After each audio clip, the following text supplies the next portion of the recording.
Oh, I see green behind me. My screen is a little off.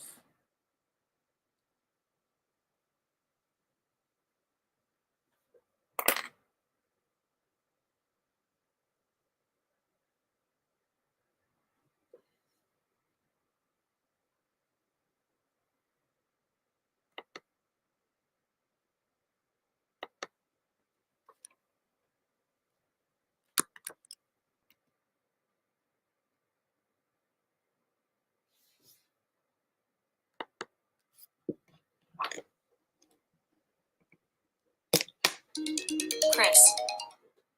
Yes, ma'am. You're live right now. Oh, I'm sorry. Well, hello, everybody. I didn't know I was live. I missed my cue. Sometimes things like that happens, and it just goes to prove that we are all exactly the same human. But hello, good evening, good afternoon, good morning, wherever you are in the world that you may be watching me from. And thank you so much for joining. I am your host, Robin Fahmy, and this is all about solar energy. It works if you work it. For those of you who are following me, you know that I have been gone for a couple of weeks. I've had some family matters. A few of my family members transitioned to the other side. It was time to go. So they took flight and left. It's difficult sometimes, but we all still do exactly what we do. And here I am back in the saddle to talk to you all about solar energy. So let me just kind of refresh um, what we do here.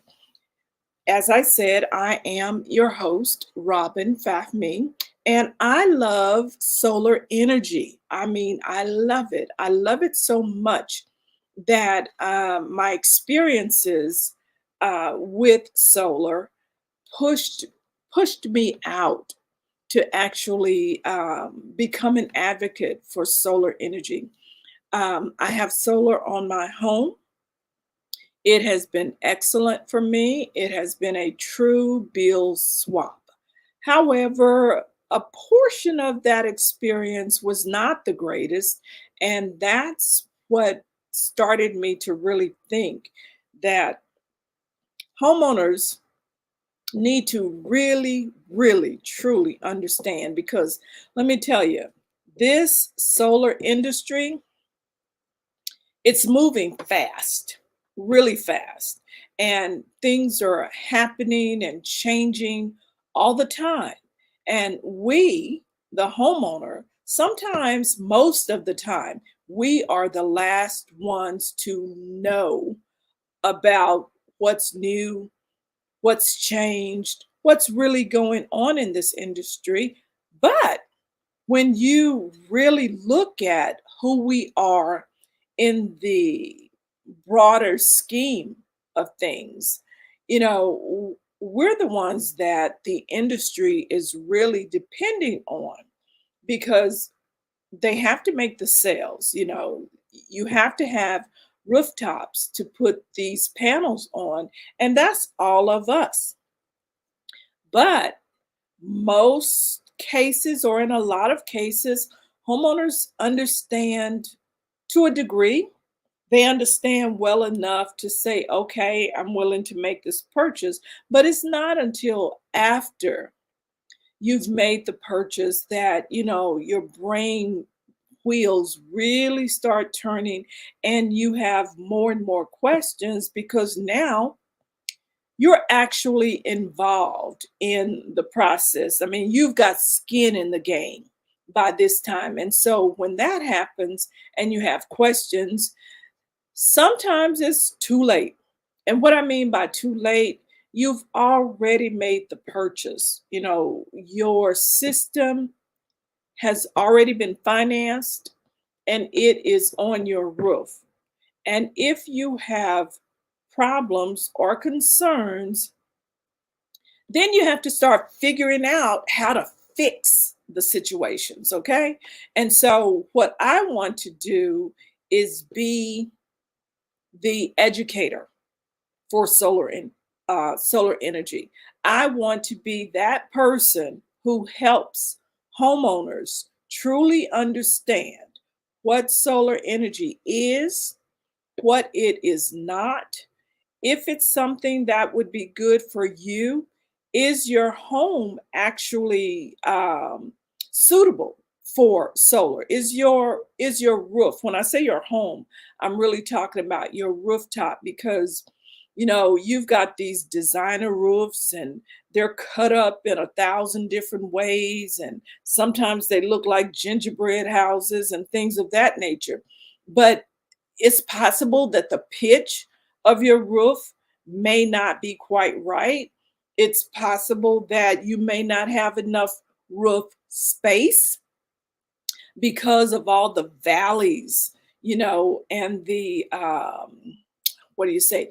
Well, we'll just say the valleys that are built into the design of your roof. So it's possible that you may not have enough space to have the amount of panels that are necessary to give you the production that you need for your family at this time. So, what I want to do is educate homeowners so that you are able to understand the information that is being given. So when that knock on the door comes, or that phone call comes, and you answer it, and it's a solar sales rep, and what they do is they will talk to you in a way that they're basically looking to get information. So it's a friendly conversation, and usually you're comfortable, your guard is down, and they will just start asking questions like, so, Miss Fahmy, you are the owner of your home? Yes, I am. Well, are you the owner alone? Is anyone else on the deed? And then I have to say, well, my husband is on the deed. And then they'll say, okay, fine. And then they'll ask you, maybe, do you know what your credit score is? Because you have to have a score of at least 650 to qualify for most of the finance companies that are out there. So they'll get around to asking you what your score is, and so they're doing all these feelers to qualify you. And then once you are qualified, they will pass you over to the actual sales rep. So you have those commercials and things that you see on the TV, on Facebook, on YouTube, and they're always talking about solar energy. Don't buy it until you've seen this, or until you call this number, because the government is actually giving away solar panels to those homes that qualify. And you will hear this, and you will really start to believe that, okay, let me put my information in so that I can find out exactly how the government is going to give me panels. First of all, if you think the government is going to give you some panels, that right there, you better stop. Stop and think about that. So what's happening, those commercials pique your interest. Once your interest is piqued and you fill out the forms that captures all of your information, then those forms are just given to a number of solar companies. And so you will begin to get calls almost immediately, almost before you can complete the form. Once you put your phone number and your email into that form, then they're on it. They're on it. They're on it. Your phone is going to start ringing. Then they're going to call you, and they're going to say, hey, Robin, this is Jake. I'm from X Master Solar Company, and I want to talk to you about getting solar. I see that you filled out some information. Okay, yes, I did. And me, what I do, I test a lot of them. When I see those, right now, I am keeping track of all of these advertisements, these commercials, because I really think that It's not right that they trap us like that, because when you hear something is free, you're going to make the call. When you make the call, you may qualify. If you qualify, then you may take the next step. If you take the next step, then that means that a representative is going to be sitting at your table very shortly. Once that representative is at your table, he or she is going to, their goal is to sell you. Their goal is to help you to realize that this is the best thing for you since sliced bread.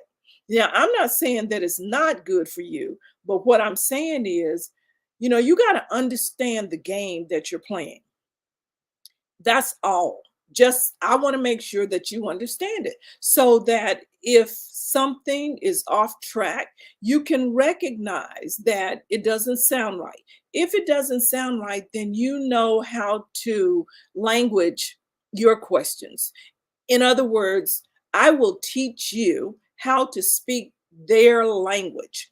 And so now when you're in conversation with them, you're speaking in a way whereas they will understand that they've been to school. What school did they go to? They went to school with me. Robin found me. And that's a good thing. You have to know, you have to know. And the reason that it is so important to me to bring this information to you is because the country that we live in, the United States of America, we are being pushed or shifted to renewable energy. Now, it may not happen in the next 5 years, but believe me, in the next 10 to 15 years, certainly 20 years, solar is going to be the common thing for electricity. It's going to be the way that we get electricity into our homes. And so as it stands right now, you have people who are they're studying, they're understanding that solar is going to be the next big wave. And if you look at the electric vehicles that are being produced now by practically every major automobile manufacturer, that right there should tell you that eventually we're going to be driving electric vehicles, all of us, and they're going to charge us extra to drive these cars with gas. So if they're putting things in place, you better believe that solar is going to be on your rooftop. And if it's going to be on your rooftop, you need to understand how it works. You need to understand how to make the best decision, because everybody is not a good candidate for solar. So if your home has lots of trees around it and they're tall, mature trees, then that means that you probably have shading on your roof. You're not getting direct sunlight as you need in order to be able to produce enough energy from solar. So, you won't be a fit. Now, eventually, I say everybody will have it, because if you can't put it on your rooftop, then we have what's called ground mounts. You can actually mount the panels in your yard. So you may have a spot in your yard that has enough space to actually install the panels in the ground. It's just the base will be in the ground, but your panels will be above ground so that they can receive the sunlight.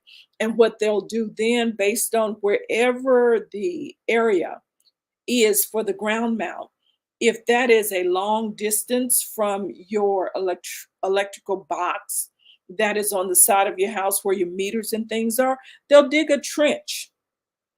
The same way they lay cable underground, they'll dig a trench and they'll put all of the wiring underground and lead it right over to where your meter is. So there's a way to make this thing happen. And believe me, it's already been thought out. You, the homeowner, me, the homeowner, we are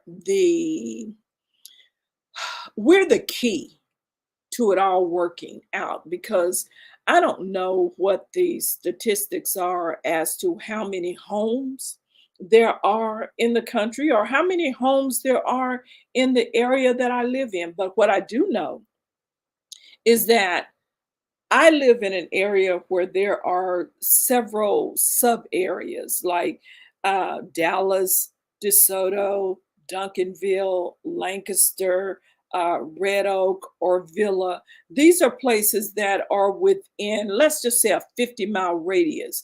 Um, I can get to some of these places quicker than 50 miles, but I'm giving that broad of a radius so that, I can go that far out or that far in and have enough work to keep me busy for a really, really long time. So if you just think of those few places that I mentioned, how many homes are there? How many rooftops are there in just that small radius? So listen when I tell you, they already know. They already know. It's already laid out, it's already planned out. So for those of you who don't want solar, or maybe you do want it, but you just don't understand it well enough, or some people are even afraid of going solar because it's something new. And when it's something new and you don't understand it, that can create a little bit of hesitancy. But that's where I come in. I'm here to help you understand how it works. Um, Now, you see, I came on and I introduced myself, and, you know, I went right into that. I can talk about solar any time of day or night. I can spin on a dime. I do better when I am questioned because, the questions make sure that you get the information that you want. And that's what I want to do, is make sure that I give you what you want. I'll give you what I know you need as it relates to information, but also we want to give you what you want. A couple of weeks ago, I had a question, and it had to do with what happens if hail, you have panels on your home and there comes a hailstorm. What happens if one of those panels, two of those panels are damaged as a result of hail? First of all, most of these panels that are being installed, they are designed to withstand up to 140, 150 wind gusts. So they're pretty strong. The mounting, they're pretty stable. So it has to be real, I guess maybe a Cat 5 tornado or hurricane or something like that may blow them off. And so far as hail is concerned, it's glass. The panels are actually glass. So you can imagine that if the hail is really big, and it is just pounding, pounding, pounding, then it's a greater chance that you would have some damage. But just basic hail, pea size up to I don't know how big that is, quarter size or whatever, then in most instances, there are no problems. But let's say there is a problem and your system is damaged by hail. The first thing you're going to do is you're going to contact your installer, whoever installed that system for you. You're going to contact them and let them know that you have damage as a result of hail. Then what they will do is, of course, they'll ask you the date of the hailstorm and maybe a few more questions. But what they will do is they will go in and take a look at your system, because whoever, in most cases, the installer will be connected with the dealer, uh, and they will be monitoring your system anyway. Your system, it will be monitored.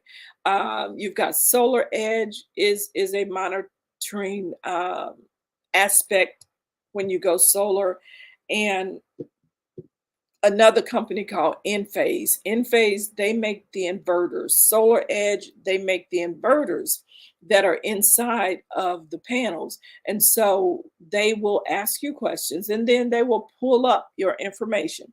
And what they're checking for, they're checking to be sure that your system is still producing. Okay? If your system has been damaged by hail, and when I say damaged by hail, I mean you could actually look up on your rooftop and look at your panels, and you can see cracks. You can see where the hail actually cracked the panel or the glass. Now, if it's damaged, we agree. But if that damage does not interfere with the production of that panel, then the panel is still doing its job. So that damage will be considered cosmetic damage, meaning it just doesn't look good. It's not a good look for my property. I don't like the way it looks. Okay, I want this off of my house.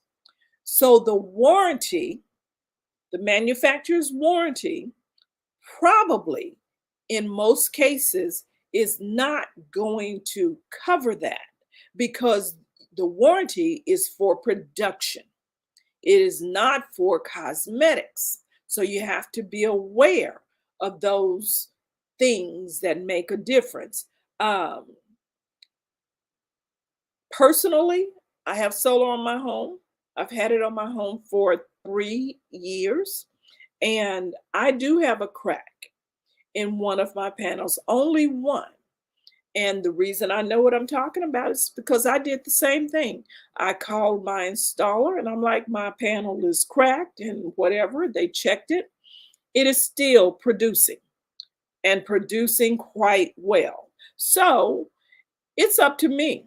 If I just cannot stand the aesthetics of that, then yep, I can call my insurance company, but my deductible is going to be much more than the cost of replacing one panel. So what do?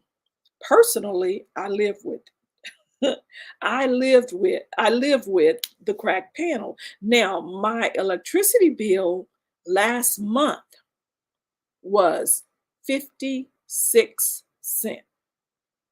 56 cents. You heard me just right. 56 cents. So, but I had enough overproduction credit to cover 56 cents. So this is October, so September. Yep, that would have been my September bill. That was 56 cents. So, what can you say about that? How can you fuss and complain about a cracked panel versus 56 cents?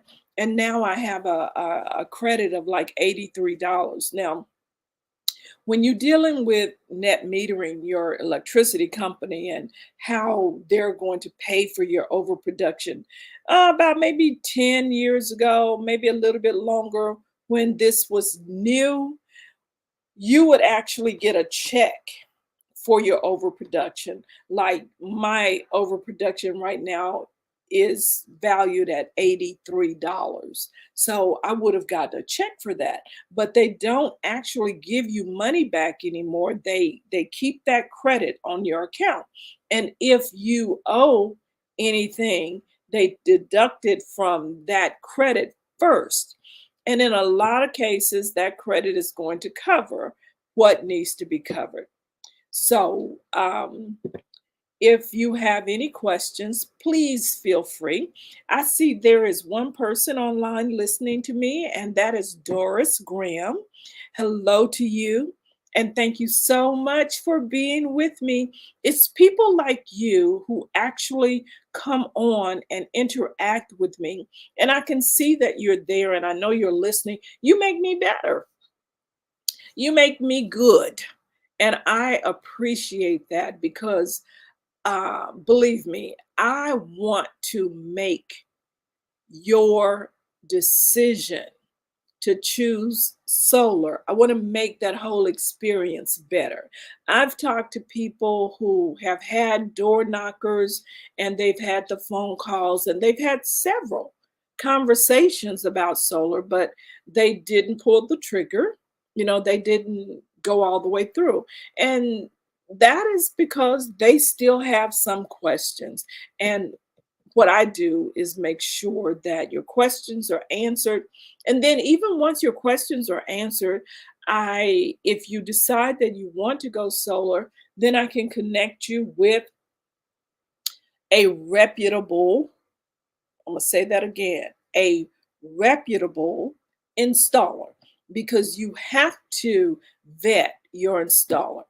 There are a lot of situations out here where people have agreed to go solar. They want it, they understand it enough to know that they don't want to keep paying high electricity bills.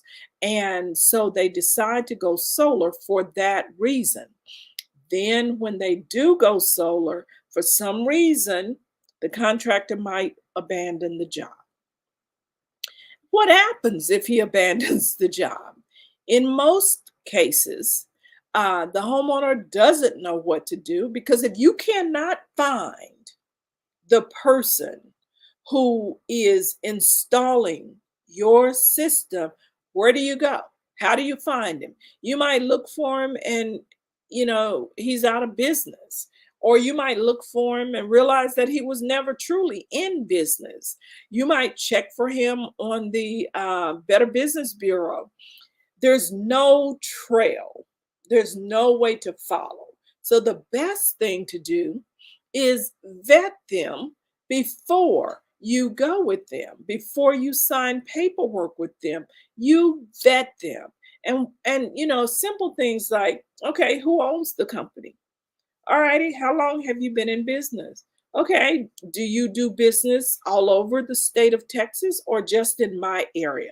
Because a lot of times when people knock on your door, these could very well be college students who are just knocking doors to make money. Their job is to create leads. So they will interact with you and you'll say, okay, come back at 5 o'clock on next Wednesday.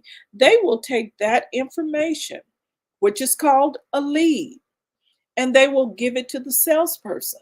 Then the salesperson is the one who will go back. So I say that to say that a lot of times the person who is knocking on your door is not a sales rep. They are not the people who know about solar in depth. They are not the people who know how to help you understand it. They are simply there to get you to agree to the next step, which is an appointment with a salesperson. So now I'm going to take a breath here and just kind of see if I see anybody chatting with me or if there are any comments. Now, I'm in the Dallas, Texas, DeSoto area. You can reach me any time of day. My number is 214-497-7440. Feel free to call me if you have questions about solar. I'm here. I'm here for that. I'm here to make sure that you are equipped with information. So I've said a whole lot. I've been around the world in just about 30 minutes. So I'm going to now shift a little bit because I want to make sure that you understand how your system should be designed to match your energy usage now. So, most people just sign up for electricity because we have to have it, whether we live in a home, whether we live in an apartment, whether we live in a trailer home or an RV park. We have to have electricity. It's not something that you want as a luxury. It is something that we need: food, water, shelter, electricity. Okay? Now, I want you all to start thinking about your bill. How do you read that bill? Because we need it, we don't take a lot of time to understand what we are being charged for. And that's really important. We sign up for it, we move into our house, we call the water company, we get the water on. We call the electric company, we get that on. We call the cable company, we get that on. And there are just so many options out here now, but those are things, not the cable, the water and the electricity. Those are things that we need. So I want you to start paying attention to your bill, because when you make that decision to go solar, a lot of times the door knockers, the appointment setters on the phone, the salespeople will speak to you in a way that you believe that you're no longer going to have an electric bill.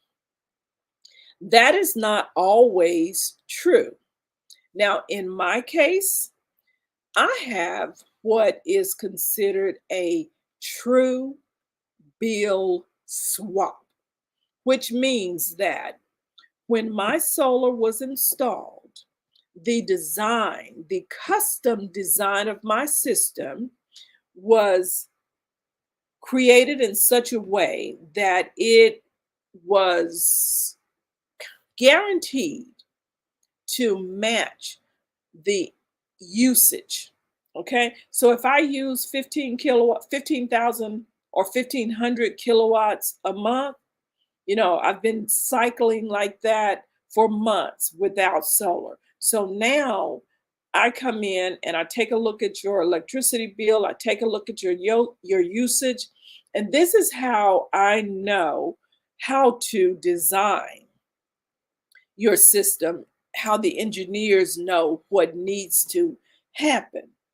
So, if that is the case, and my system was not designed correctly, and even designed to give me a little bit more production usage than I really need, then okay, there you go. That's what I put on my roof. But solar is only about usage. Now, your bill is broken up into two parts. You have your usage. How many kilowatts of energy do you use every month? But then on the other hand, you have all these other charges. You will have usually a base rate that the electricity company will charge you. You will have a delivery charge. You will have taxes, and um, sometimes there are a couple of other charges. I can't think of what they connection charges and things like that. But that's separate from energy usage. So if you are producing enough energy and you have enough left over to cover all of that, that's fine. That is good. That's why my bill was 56 cents. It comes in at zero most all of the time. My bill comes in at zero. But it comes in at zero because Texas has something known as net metering. And it's very important to understand that. Net metering means that um, they will pay dollar for dollar, or maybe not dollar for dollar, but I like dollar for dollar, and I usually get that.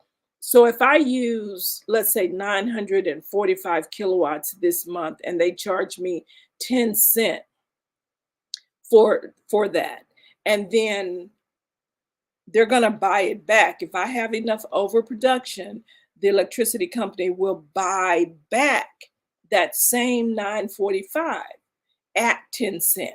So that's what we mean when we say dollar for dollar. They sell it to you at one price and they buy it back at the same price. So your energy usage cost usually gets zeroed out. So that portion of your bill really is zero. And that's what solar is all about.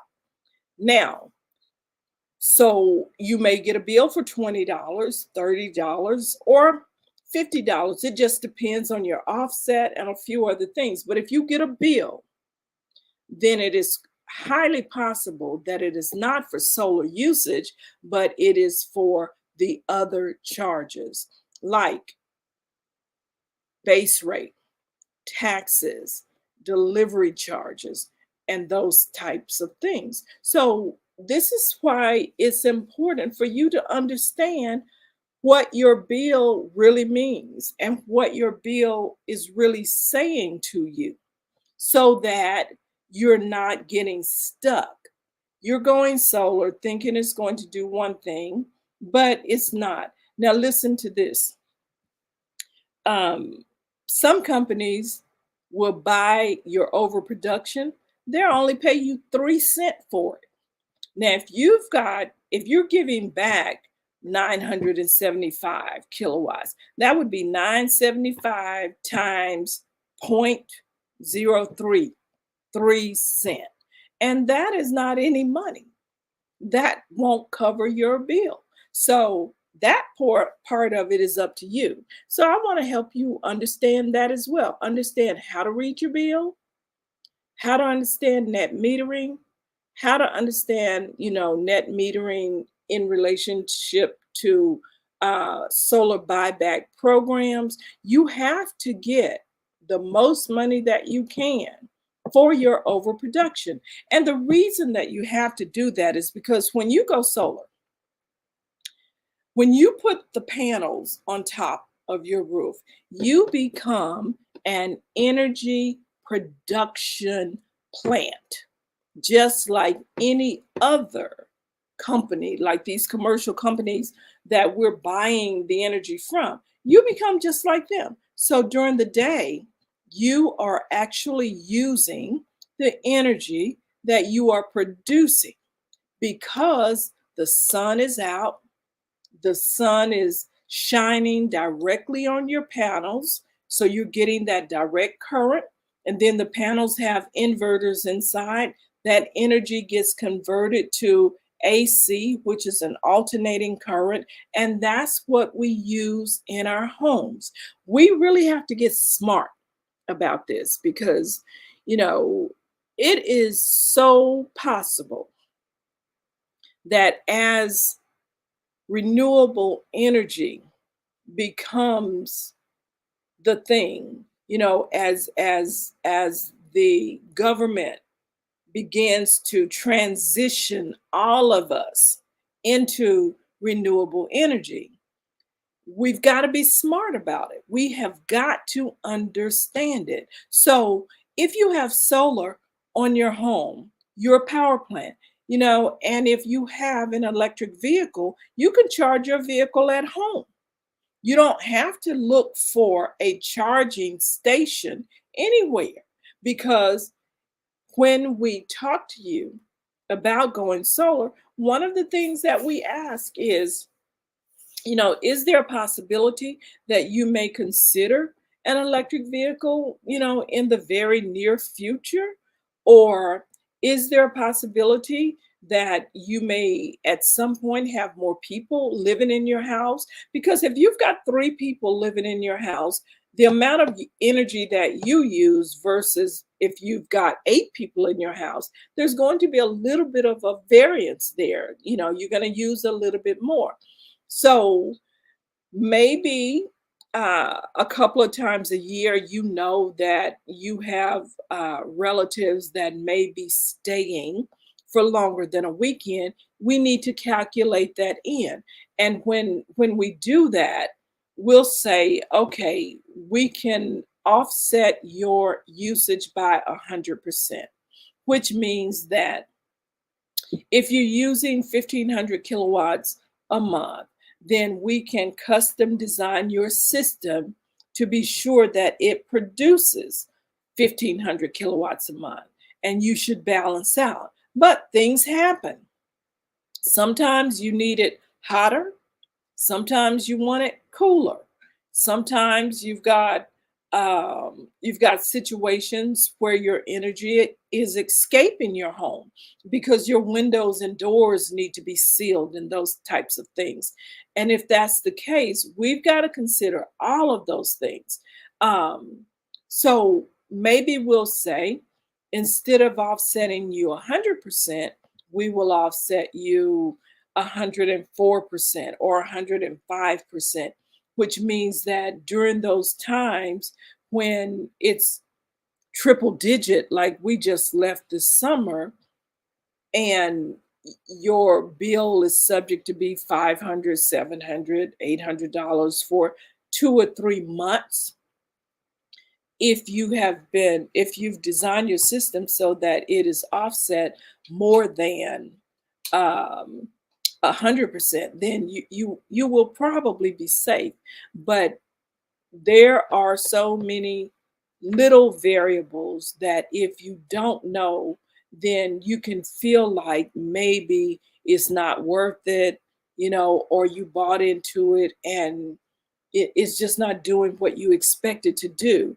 But what we do here with my company is help you to look at all of these possibilities and really teach you how to read your bill, teach you how to connect with smartmeter.com so that you can actually see your consumption, and your usage, how much you're producing, your consumption and your production.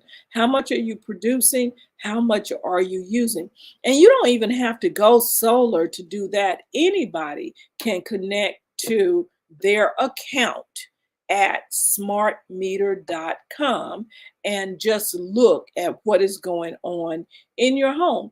And you may discover that you're using a lot of energy at 5 o'clock in the morning when everybody is still sleeping.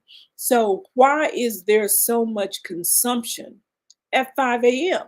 If you detect those types of things, you need to figure it out. You need to figure out, where is your energy going? You become an energy detective. I do it all the time, and I really enjoy understanding how energy works and what I can do to preserve it and make it work for us. As you see, it works if you work it, and it's just the knowledge and the understanding of what should be happening versus what's not happening, that you'll come to understand how to balance it all out. And it's a lot of fun. I never in a million years would have ever thought that I would have this kind of understanding and the ability to share with other people and help make lives better. And that's really what solar has done for me and my family. And it's exciting. It really is exciting. So I hope that you are really gaining information that makes a difference for you here. And I hope that you fall in love with solar the way that I did. It is a definite passion. I can talk about it any time of day or night because I do love it, and because I want to be a part of making that transition to solar energy easier for the masses. I always say, understanding solar energy should not be difficult. It really should not be hard. However, there are lots of moving parts that you have to understand. Now, if any of you are already thinking about going solar and you're at that point where you're ready to speak with someone, of course, I'm here for you. 214-497-7440. As you see my number scrolling at the bottom, you can call me and I'm happy to help. But if you are talking to another company and you're ready to get it done, here's what I want you to do. I want you to vet the company, first of all. Who are they? Who are the owners? Where are they located? Is their headquarters local or are they from someplace else?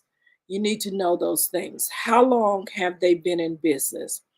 Check the Better Business Bureau to see if they're listed and to see if there are any reviews. Go to their Facebook pages, any social media pages, and see what you can learn about them. Okay, that's the first thing. The second thing I want you to understand is that when you sign a contract with a solar energy installer, they will tell you, we will take it from here. You don't have to do anything else. Your credit has already been checked. The finance company has already been contacted. You have signed your contract with the finance company. You're ready to go. So the installer will tell you there's nothing else for you to do. We will pull all of the permits that are necessary for this installation. We will talk to the city for any reason that might be necessary. We will talk to your HOA.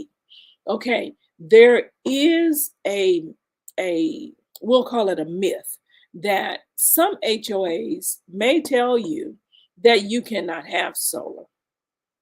They want to keep the community uniform. So, from that standpoint, you can't have solar because they just don't want that look. Or they may tell you you can have solar, but you have to put the panels on the backside of your home. But what if placing panels on the backside of your home won't give you the production that you need in order to ease your bill? So that's not going to work for you. So here's what I want you to know about that. They cannot do that. It is, you have the legal right to manage your electricity. And if they tell you that, then call me and we'll give you the necessary information in order to challenge that, because there are laws. There are state and governmental laws that say that HOAs cannot prohibit you from adding solar to your home. And they cannot force you to put them in places on your roof where they won't produce for you. Why would you do that? You wouldn't do that. So let's just understand those kinds of things. But back to what I was saying, when that installer tells you they will take care of everything, they'll pull your permits, they'll talk to the HOA, they'll get everything done. Now, what I want you to do is when they show up or before they show up on that day to do the actual installation on your roof, I want you to ask them, okay, who is the electrician that is supervising this job? And the reason I'm saying that is the solar industry has lots of components. Licensing is funny. And what I mean by funny is that, the general contractors in Texas don't have to be licensed. And so the solar industry itself as a broad base is not regulated, but trades within the industry doing the work do have to be regulated. They are regulated. They do have to be licensed. Like when we're talking about adding solar to our rooftops, we're talking about energy. Energy translates to electricians. So there has to be a master electrician on the job. So if I were you, I would ask, who is the master electrician? Not just an electrician. Who is the master electrician who is overseeing this job? Okay, you want to see his license. And if he doesn't carry them with him, then, maybe he has a screenshot of something, or maybe you can call, that trade to find out. But you want to know that, because what he's doing is he is wiring your system, and that wiring has to be right. Okay. Now, there are many people who can do electrical work who haven't been to school for it. They are not licensed for it. They can do the work, and they do the work well. But when you have made the type of investment that you're going to make to add solar to your home, you need to know that the electrician who is there is a master, because that is what's required. Now, the next thing I want you to do, I want you to ask to see the permits that were pulled, because they can tell you they did it, but did they really do it? Like when I got my solar, the things that I know now, I didn't know then. But once I understood it, I called the city and I checked for my permits, and I had them send them to me. So I have a file with everything in it. I knew that there was a master electrician on the job. I pulled my permits to be sure that they were there. It was after the fact, but at least I was satisfied in knowing that they did the job correctly. Did not have a problem with the HOA, because truly it is against the law. They cannot prohibit you from that. So this is what I mean when I say there are just so many components. Now, what I think I'm going to do is I'm going to create a checklist, and I'm going to start working off of that checklist as I'm talking to you. And I would provide it to anyone who is interested in having it, because, your work doesn't end. Your due diligence does not end at the point where you sign that contract. Okay. That is just another phase, or the next phase of your due diligence, because once those panels are on your home, you need to know as much as you can know about what's up there, the equipment itself, the inverters. Like if you have a string inverter and one of them goes out, if you've got 10 panels on that string, then all 10 panels go out. But if you have microinverters, that means that each panel has its own inverter. So if one panel stops producing, only that panel will be affected. Okay. And that's important, because maybe the production of one panel is not going to throw you off so much. But if one panel stops producing, then that manufacturer's warranty goes into play for repair. And you need to know that. You need to know that. You need to know me. Whatever city you're in locally in the Dallas-Fort Worth area, the Metroplex area, you all please share this live. We're live here on Facebook every Thursday, and we're also live on my YouTube channel, which I'm gonna have to start going over there and doing some things a little jazzier, and just have fun, because that's what I like. I like to have fun. Solar for me is fun. It is not a job. Okay, it's not a job, because before I started doing solar, I was doing something else, and I still do 15 things to manage my life, my household, my family, and it's just not all about work. This is fun, and I enjoy doing that. So please share, like, subscribe, and share on YouTube. Share and tell people that I am here. So there are no questions today. I'm looking over here. I don't see any comments. I don't see any questions, but I do see that Doris Graham has stuck with me for the whole entire hour. I think I'm going to give you a prize of some sort. I don't know what that is, but inbox me and let me know what I can do for you. Maybe I'll buy you lunch one day. I think you're down there in Atlanta where they have those juicy vegetarian burgers. Maybe I'll buy you lunch. Okay, but I appreciate you. So if there is nothing else, I will say thank you very much. I appreciate being here, and I will continue to show up because I am building my company in a little different way. And the first podcast of November, please don't miss that one because I am going to be launching my new brand, and it's beautiful. The concept is beautiful, but it's all about how can I make the introduction and the continuation of solar energy better for those of you who are listening. And you may even just be talking to somebody and you hear or you overhear somebody talking about solar and you say, oh, I know this young lady. Her name is Robin Fahmy. That's what she does, is educates homeowners about solar energy. Here, give her a call or check her out on Facebook Live on Thursdays, or go to her YouTube page and figure out how to inbox her or DM or whatever all that is. I'm still learning all of that.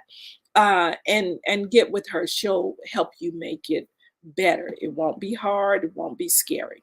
So my heart is clear and my mind is racing because I always have ideas flowing, and that's a good thing. And if there's nothing else, what I'm going to say to you is switch to solar. It works if you work it. Thank you so much for joining me. And I look forward to meeting you here, right here, next Thursday at 6:30. Thank you very much and have a pleasant night. Good night.